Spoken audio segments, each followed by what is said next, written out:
Nataka kuongea venye mnaumiza nje.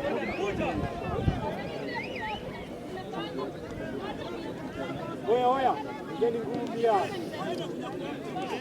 Kiingereza inatokea.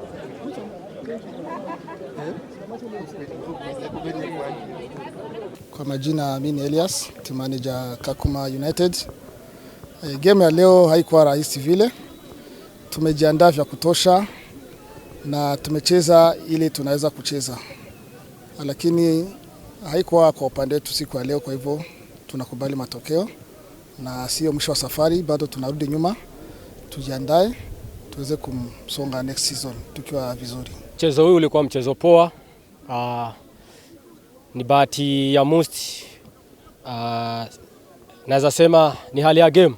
Siku zote washindi ni wawili lakini wapinzani ni wawili lakini mshindi ni mmoja. So sisi tunakubaliana na hii hali na inatuonyesha kwamba kuna kitu inafaa tuongeze katika mazoezi na katika timu yetu. So tunaenda kupambana tena next season, tutakuwa kama tuko wazuri zaidi.